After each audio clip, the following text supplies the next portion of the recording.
As the year comes to a close, I feel like there's a certain tendency for a lot of us to look back and reflect on what we've accomplished or done since January.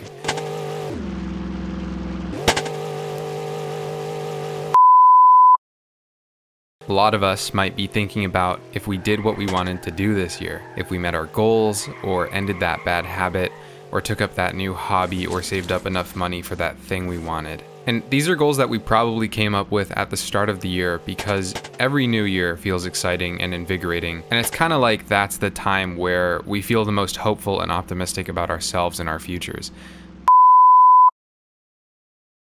It's like hitting a reset button. Like, hey, the last year didn't even happen. Some of us can lift a proud hand into the air and say, hey, yeah, that's me. I had something I wanted to accomplish and I did it. And that's awesome. That's great. But some of us can't say the same. Maybe after setting a goal for yourself, you quit after a day, maybe a week, maybe a month. And some of us, well, maybe we're only just starting to think about throwing in the towel now. Sometimes you don't really try, and that's okay because you're okay with not accomplishing that goal because it was never really that serious in the first place. But maybe you didn't quit, and you're still working on it now, but for some reason, it's just not working out. Because sometimes we have goals and things we want to do that burn, and they sink themselves deep in the pit of your stomach, and you get fixated on them, and you feel like you just have to reach them. And I just want to say now, if you fall into that latter category, and you have a burning goal like that, and you work on it day in and day out, and you're putting in blood, sweat, and tears, and you haven't reached it yet, you are trying your best. You are trying your best. You're trying and it's not happening, and that's okay. Sometimes things just don't happen like we want them to. That's okay. You try your hardest and it feels like you have nothing to show for it. That's okay. The worst thing you can do is be even harder on yourself and start beating yourself up about it. It's okay to say, I'm still working on it. Sometimes things don't just happen. Everyone goes through it at some point or other. I'm gonna be honest, I'm making this video right now because I'm all out of funny juice at the moment, and I was just staring at a blank Word document for hours and nothing happened, and that's okay. So as someone who has tried to do a lot and failed at even more, I want to say something. And I'm by no means some all-knowing sage. I haven't lived countless lifetimes on this planet, but I think as someone who has been in the pits of failure a few times here and there, I want to think I learned a thing or two about failure. I want to tell you the story about my driver's exam. This was about 3 years ago now. This is when I was trying really hard to get my driver's license.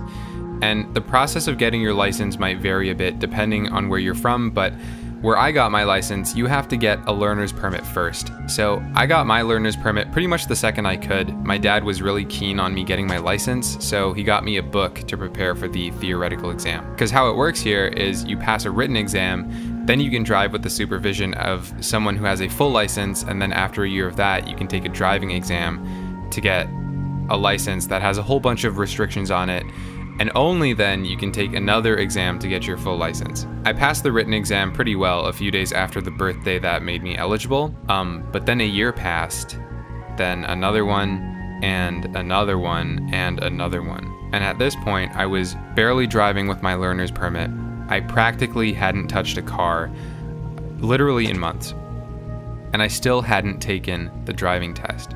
Maybe I was lazy, maybe I was scared, but either way, I ended up getting to my second year of university not being able to drive. I was seeing my friends and peers around me getting their licenses left and right, and I started feeling pretty embarrassed.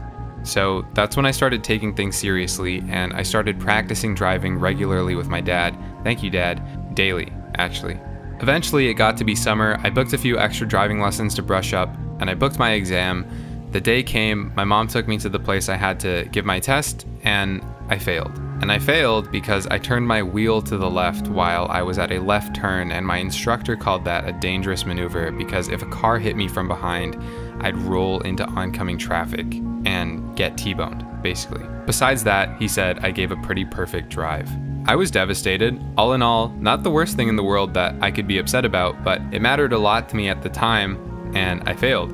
And booking another exam would have taken months. It was busy and hard to get a spot, so I took the other option and waited 2 weeks before going to a drop-in. And drop-ins were hard because you had to show up in the morning and you wouldn't be guaranteed a spot. They'd put your name on a list, and if someone who had booked an appointment didn't show up, they'd call you in the order you came. So I thought, okay, since it's the summer and I didn't have anything better to do, why not? And I woke up early, my mom went with me, thank you mom, and I signed up for a drop-in. I came at 8 a.m. and waited around till 12 until finally I was called up. I was super nervous. I had just dragged my poor mom along with me to a drop-in that wouldn't be guaranteed. Thank you, mom. I waited 4 hours while being nervous, got to the car, nervous, and the exam started, and man, wow, it was brutal. My instructor ended up having to use the parking brake to bring me to an emergency stop, or we would have gotten into a car accident, basically. So needless to say, I failed again, and I was even more devastated because I knew I could do better. And another 2 weeks passed, and I was just anxious the whole time. Just the whole time, I felt nothing but nervousness and anxiousness about my driving exam. But another 2 weeks rolls around, and I go in to a drop-in session. Seriously, thank you, mom. I get there, I wait until 1 p.m. I get called up. During the exam, I didn't understand what my instructor told me at some point, and I didn't do what he said.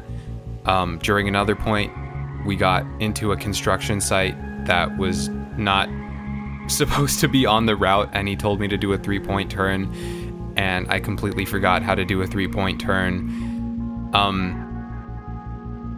And we got back, and that was it.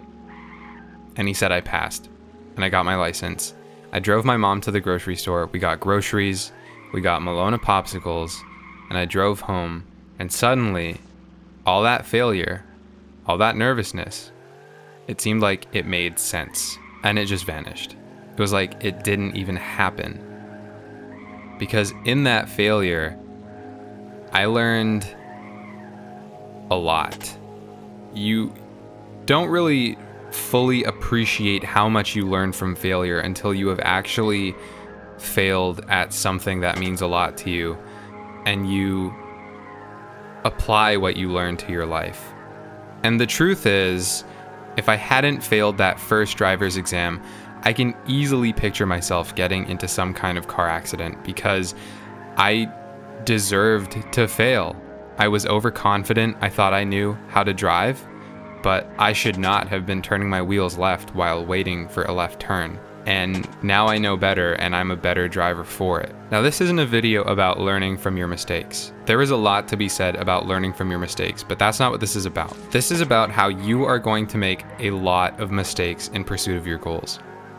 You are going to fail a lot, and that's okay. Listen, you're in good company, okay? Don't trust anyone who says they don't fail. If someone says they don't fail, they eat their pizza with a spoon. It's okay to fail. Life goes on. Life finds a way to work itself out and put you on a path that you'll ultimately accept.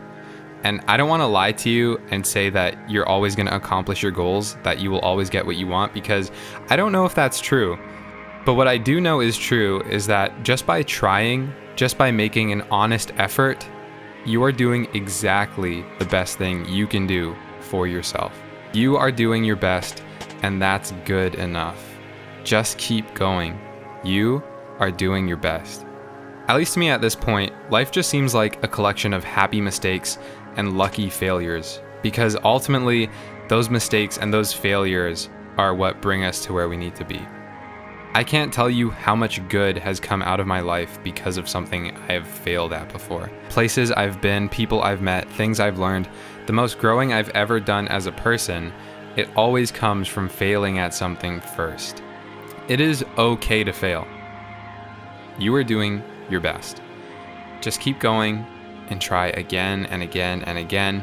Rinse and repeat, and eventually you'll be happy some way, somehow, and hey, with a little luck, you might get what you wanted, and wouldn't that feel so great? Because someone at some point once said, failure is just the spice that gives success its flavor. Thanks so much for watching, and I'll see you again soon.